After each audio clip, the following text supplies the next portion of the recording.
Hi, everybody. It's Angie Atkinson, certified life coach, author, and survivor. Today at queenbeing.com, we are going to discuss the most soul crushing part of narcissistic abuse. You may be shocked to find out what it is. Are you ready? Let's get started.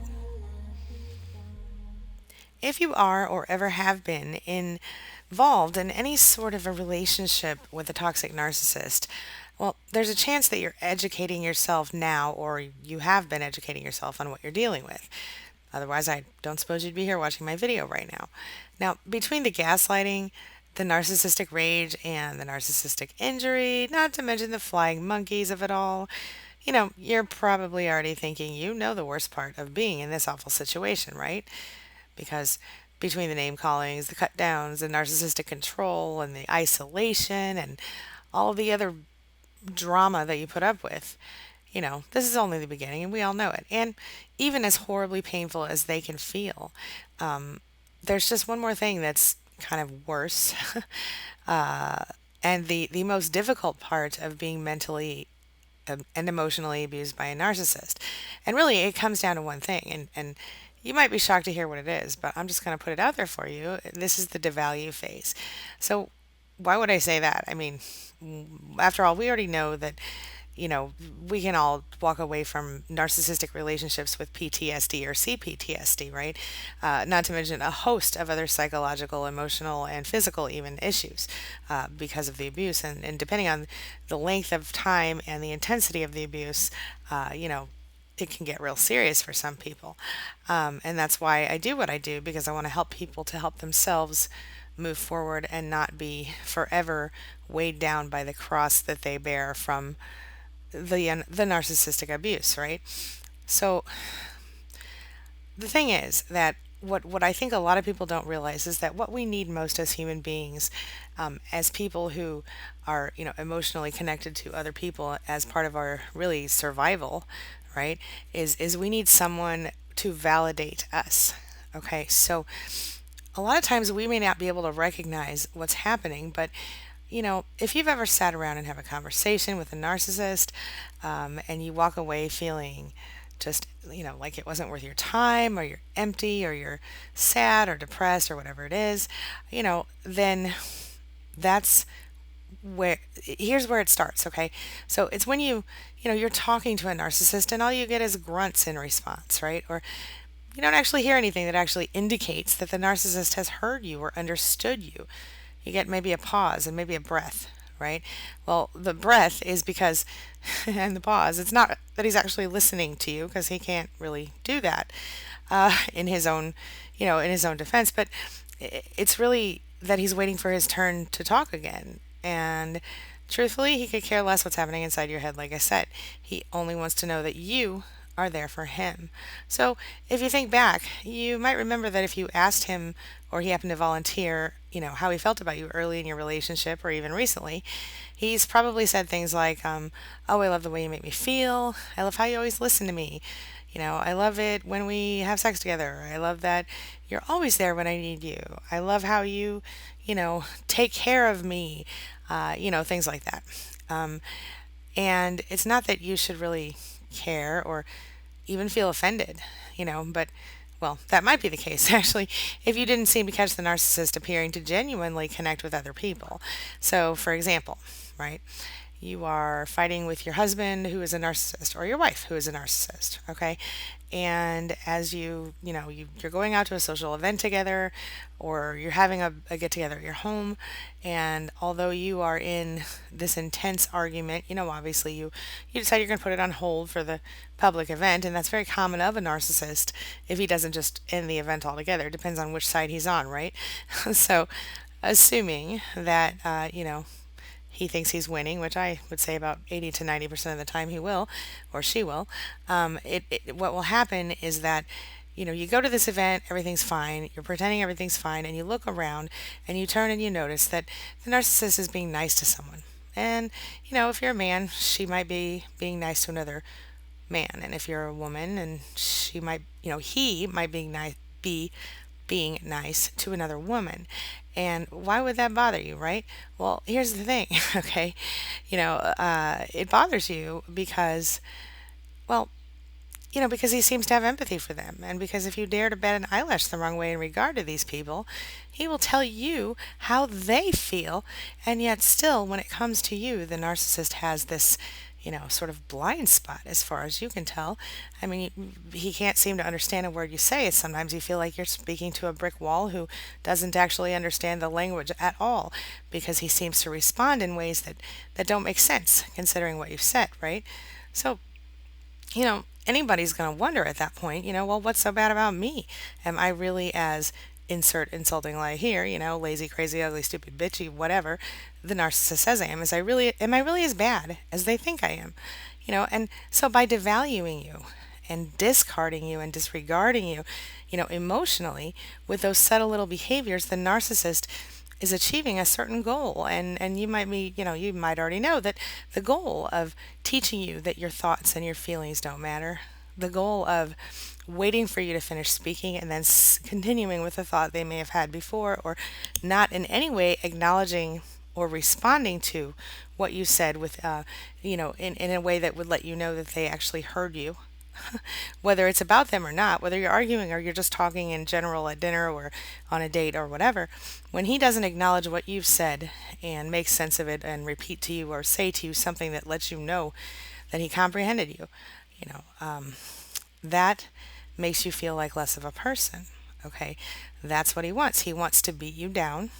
He wants to emotionally abuse you into the place where you become pliable, you become moldable, and then he starts to mold you into this good little narcissistic supply that he's always wanted and that he's probably had in various iterations throughout his lifetime, or her lifetime, starting with maybe one of the parents, or if the parents weren't the cause or effect of this behavior, then maybe it was a sibling or maybe it was a best friend or even who knows.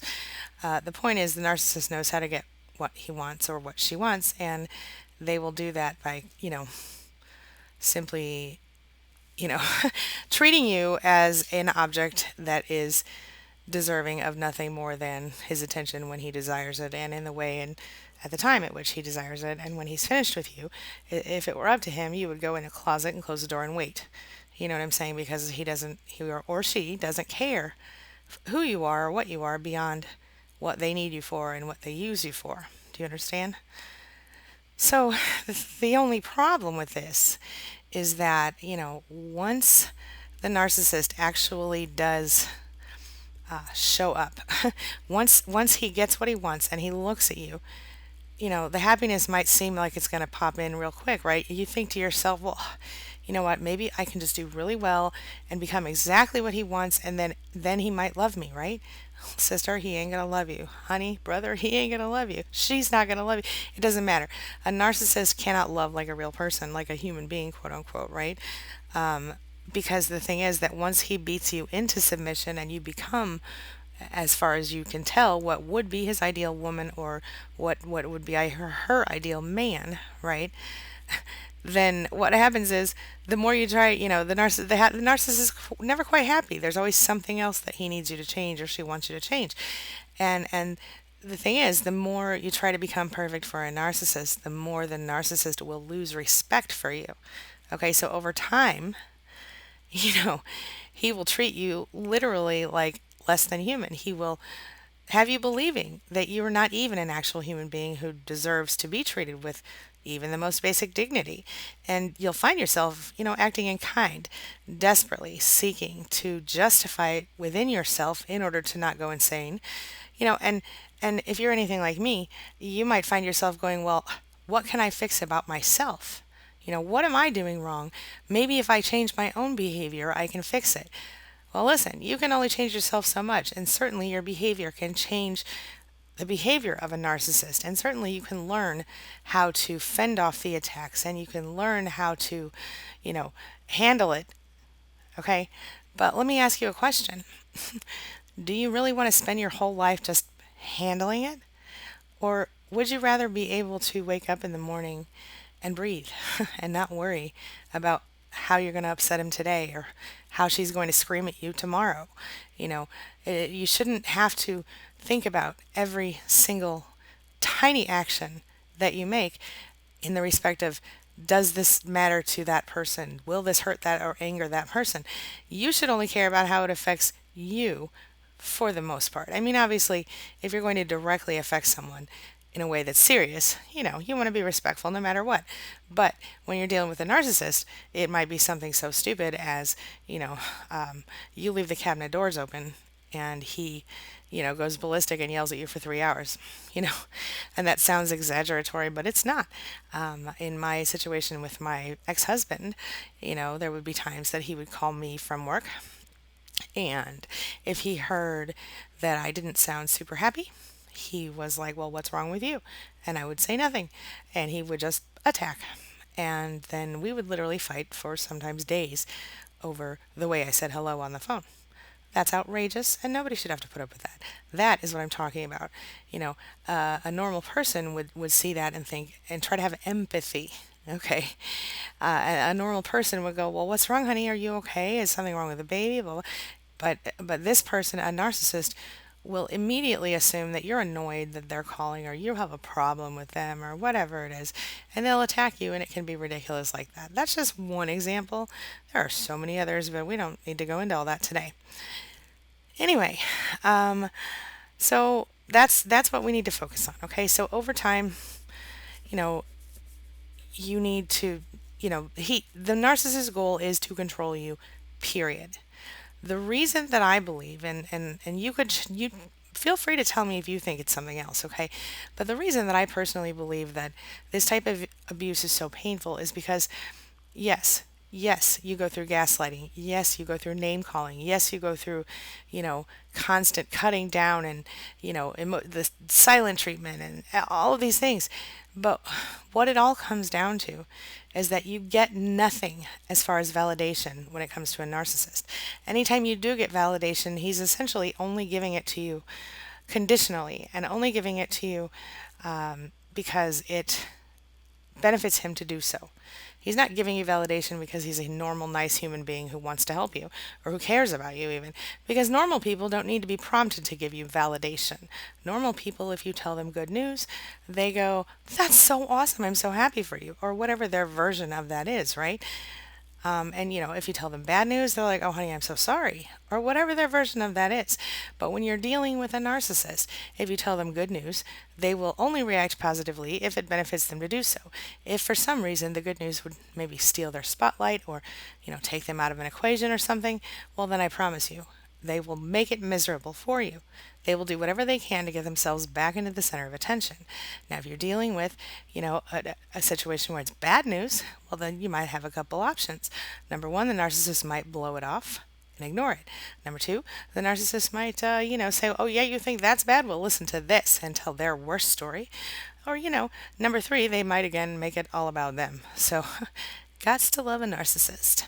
Anyway, that's it. The bottom line is that if you are aware of this stuff, right? You can make compromises. You can make deals with a narcissist that you're still dealing with. You give me this, I'll give you that. But again, a narcissist doesn't follow through. And when they don't follow through, they're generally feeling very justified in their behavior. For example, if you agree that, say you're married, and I'm going to use a male female situation. So the male is the non narcissist, the wife is the narcissist. Okay. So in this situation, the narcissistic wife has asked the husband to, pay her 36 compliments a day. All right.